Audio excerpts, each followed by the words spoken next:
Past perfect. As it is clear from its word, past, it means something that has happened in the past, but again perfect. So that means we have to follow the same rules as we did for present perfect. So past perfect means something that has been done in the past and the use of the participle. I had written a letter. Again, there can be confusion for the students. I had written a letter. Why can't I say I wrote a letter? Because there is a difference of meaning there. There is a difference of understanding that I want to convey to my listener or whoever is questioning me. Somebody says to me, if I would have written a letter to my manager, then the things would have been better. That means he's talking about some past long time ago. And he's telling me I should have written a letter. So I tell him I had written a letter. So that means I am saying I have done this action but long time ago. It is not that I did it now. I did it long time ago. Again, I can also use the stress on my word had to stress that I've already done my job.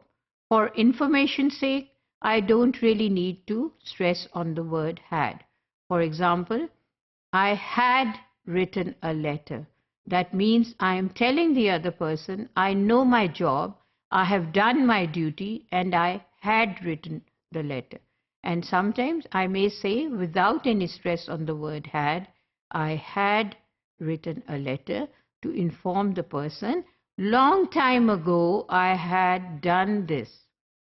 I have already done this long time ago. It is the past time that I have done it. And therefore, since I am using had, it stands for past of the verb have. And I'm also using the participle.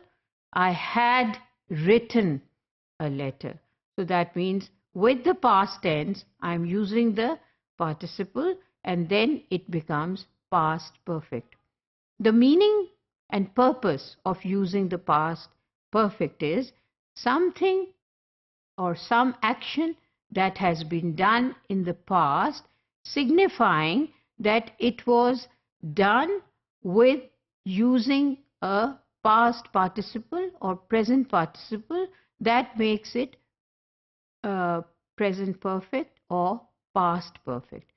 And the usage of language has to be according to the tense. If it is present, then we'll have. It is past, then we'll have had.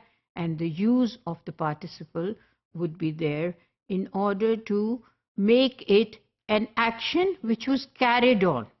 There is a difference between saying I wrote a letter and I had written a letter. The meaning and the purpose of both the sentences is different, whereas the tense with I wrote a letter is also past and I had written a letter is also past. But there is a difference of action being showed. Wrote a letter could be ancient. It could be many, many years ago I wrote a letter. But I had written a letter shows this action was taken in the past, but relevant to the time period about which we are talking now. It has to be then said in a past perfect form, using the past tense and using the participle of the verb. For that purpose, the teachers also need to introduce the participles of the verbs to the students, and again, these are available in the grammar books from which the teachers can refer to the students to have a look at it, or again they can use the match the word exercise or fill in the blanks in order to make the students aware of the verb form in present and in past and in past participle. So they can then inculcate the habit in the students to use all the three forms of the verb.